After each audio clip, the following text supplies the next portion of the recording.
I didn't wake up that morning planning to betray him. I want you to understand that.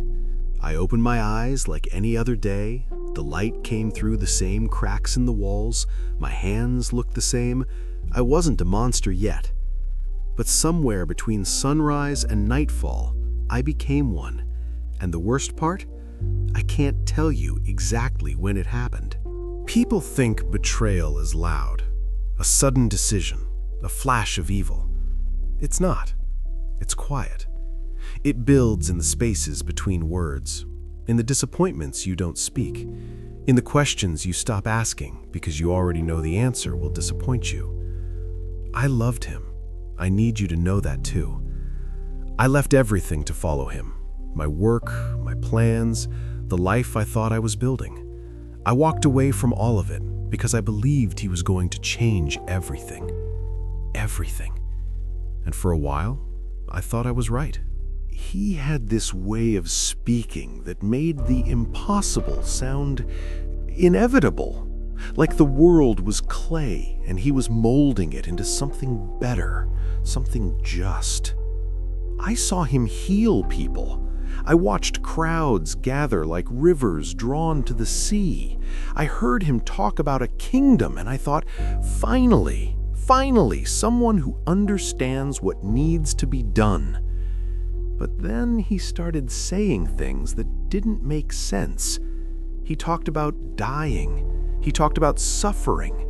He washed feet like a servant when he should have been taking a throne. And I kept waiting for the moment he would stop with the parables and the cryptic words and actually do something. Do you know what it's like to believe in someone so much that you start to feel stupid for believing? That's where it started. Not in hate, in disappointment.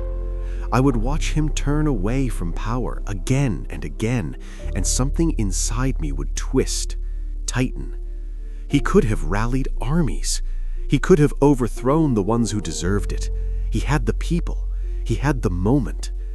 But he just kept talking about love, about forgiveness, about turning the other cheek. And every time he did, I felt something harden in my chest. I told myself I was the only one thinking clearly, the only one who saw what needed to happen. The others, they were good men, simple men. They believed everything he said without question. But I was the one who handled the money. I was the one who saw how things really worked. I understood strategy. I understood leverage. I thought, maybe he just needs a push. Maybe if I force his hand, he'll finally stop playing the prophet and become the king. That's what I told myself. That's what I told myself when I went to them. The priests, the ones who hated him. They looked at me like I was exactly what they expected, a traitor from within, proof that even his own disciples could see through him. But that's not what I was. I wasn't betraying him. I was trying to save him. From himself. From his own impossible ideals. I thought, if they arrest him, he'll have no choice. He'll call down heaven. He'll finally show them who he really is. And when the dust settles, I'll have been the one who started it, the one who made it possible. They offered me silver, 30 pieces.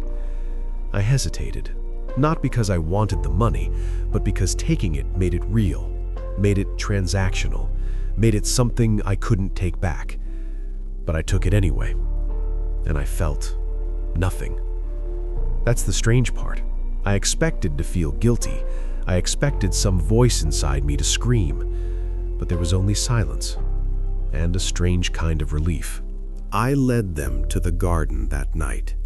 He was praying, alone, like always. The others had fallen asleep. Of course they had. They never understood how serious this was, how much was at stake. But I was awake. I was always awake. I walked up to him, and he looked at me like he'd been expecting me. Not with anger, not with surprise, with something worse. Sadness. Like I'd already disappointed him long before I ever kissed his cheek. I did it anyway. I kissed him, the signal, and they took him. I waited for it.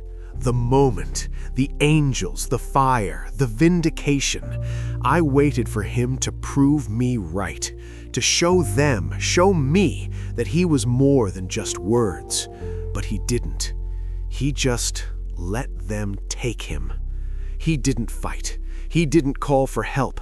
He looked at me one last time, and I swear I saw it in his eyes. He knew. He always knew. And he let me do it anyway. That's when it started to crack. The logic, the justifications, the plan. Because if he knew, if he saw it coming and still didn't stop me, then what was I? Not a strategist, not a revolutionary, just a betrayer. The word tastes like ash. I tried to give the money back. I went to them, the priests, the ones who smiled when they paid me, and I threw it at their feet. I told them I'd made a mistake, that he was innocent. They laughed, not cruelly, almost pityingly, like I was a child who just realized the game was over. They told me it was too late, that what was done, and I realized they didn't care about me. I was never part of the plan. I was just a tool, a means to an end. And now I was useless. I keep seeing his face. Not angry, not accusing, just sad. Like he'd wanted so badly for me to choose differently, and I hadn't. I'd chosen myself, my understanding, my timeline, my version of how things should be.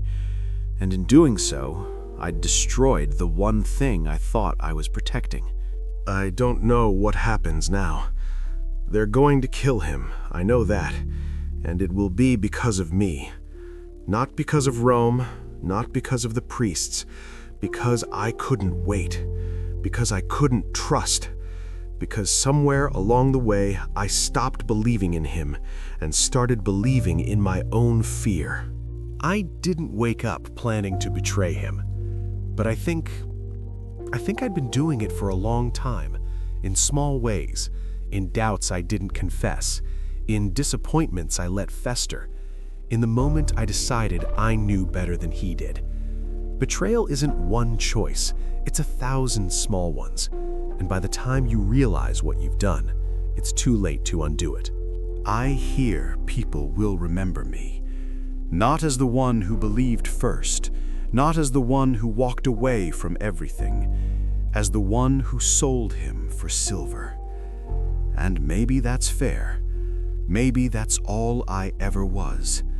But I want you to know I didn't start out this way. I didn't wake up a traitor. I became one, quietly, in the space between belief and disappointment, in the gap between who he was and who I needed him to be. And now I'll carry it, forever. I think the worst part is this. He would have forgiven me, even now, even after everything, if I'd just asked. But I can't, because forgiving myself is impossible. And so I'm left here, in the dark, with 30 pieces of silver I can't spend, and a kiss I can't take back.